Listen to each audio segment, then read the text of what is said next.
Bapak mama, kakak adik, teman-teman orang muda, anak-anak, saudara-saudari umat beriman yang terkasih dalam Kristus. Hari ini kita mendengar bacaan-bacaan suci yang bagus sekali untuk kita renungkan bersama. Bacaan pertama tadi dari kitab apa? Nono, kitab apa? Kitab apa? Imamat. Coba omong. Kitab Imamat. Kitab Imamat. Iya, dari kitab Imamat. Satu bagian yang menarik sekali tadi dikatakan begini. Janganlah engkau membenci saudaramu di dalam hati, tetapi engkau harus berterus terang menegur saudaramu. Dan janganlah engkau mendatangkan dosa kepada dirimu karena dia. Satu kalimat yang panjang. Saya ulang.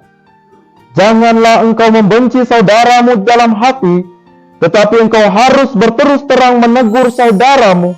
Dan janganlah engkau mendatangkan dosa kepada dirimu karena dia. Saudara-saudariku yang terkasih, hati. Hati adalah tempat yang indah dan sakral, kudus, yang ada pada setiap manusia, ada pada setiap kita. Di dalamnya hati menyimpan segalanya. Hati manusia terlalu berharga. Sayang kalau ia menjadi tercemar dan terluka hanya karena kita manusia menaruh dan menyimpan rasa benci dan dendam. Bukan kepada orang yang jauh di sana, tetapi kepada saudara kita sendiri yang keluar dari rahim leluhur yang sama. Sungguh sayang 1000 sayang. Janganlah engkau membenci saudaramu di dalam hati, tetapi engkau harus terus terang menegur saudaramu. Saudara-saudariku, persis permulaan rasa benci itu karena kita manusia tak mampu berterus terang untuk menegur, untuk menasihati, atau semacamnya. Setiap orang mati-matian membangun tembok hati yang bergembok, bukan jembatan hati yang indah dan penuh damai. Alhasil, tak ada permasalahan yang terselesaikan. Kekeliruan kecil akan selalu menjadi besar karena tak tertangani dengan baik. Selanjutnya dikatakan begini tadi. Janganlah engkau mendatangkan dosa kepada dirimu karena dia. Janganlah engkau mendatangkan dosa kepada dirimu karena dia. Dengan kata lain, yang berdosa itu adalah orang yang menaruh rasa benci, bukan orang yang menjadi korban kebencian. Seseorang yang tidak mau disebutkan namanya, dia omong begini. Orang yang menaruh rasa benci itu bikin susah diri. Dia makan hati sendiri. Sedangkan orang yang jadi korban kebencian selalu rasa happy, siap beri diri, meski sebenarnya ia sedang diikuti dan dibenci.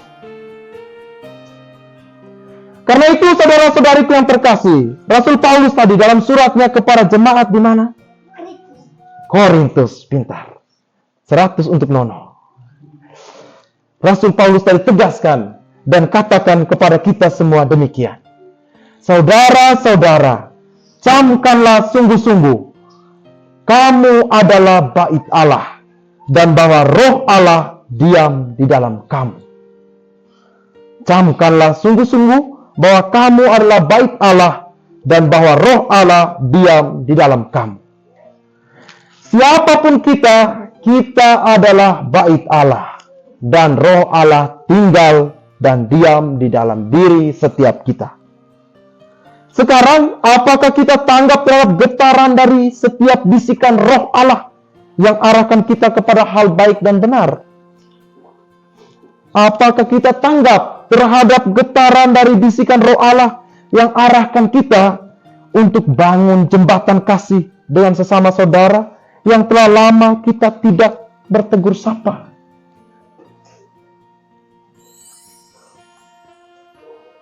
Saudara-saudariku yang terkasih, roh Allah tinggal dan diam di dalam diri setiap kita.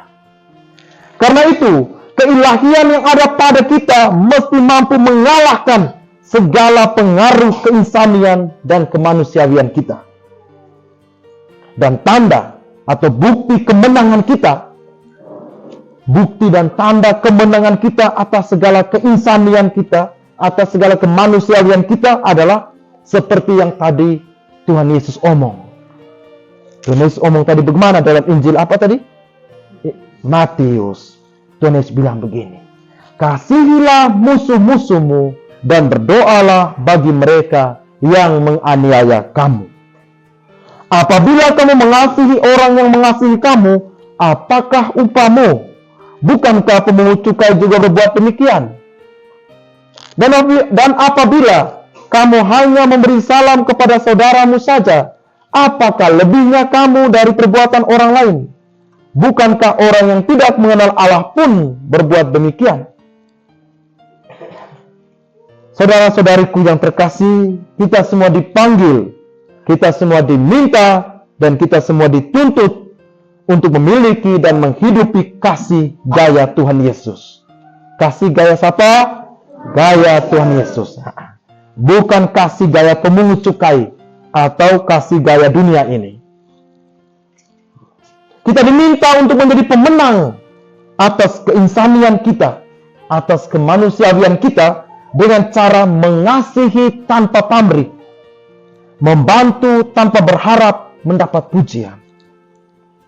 Mari kita hidup dengan gaya kasih Tuhan Yesus ini. Kasih yang tanpa syarat, sehingga memampukan kita untuk mendoakan mereka yang menaruh rasa benci atau perasaan semacamnya terhadap kita. Dengan kasih yang demikian, kita sekalian bersama Yesus boleh berujar dan berdoa demikian. Ya Allah, kasihanilah mereka, sebab mereka tidak tahu apa yang mereka lakukan. Atau, ya Allah, kasihanilah dia, sebab ia tidak tahu apa yang ia lakukan. Atau, ya Allah, kasihanilah saudaraku, mamaku, bapakku, anakku, sebab ia tidak tahu apa yang ia lakukan. Semoga Tuhan memampukan kita untuk ini semua. Tuhan memberkati.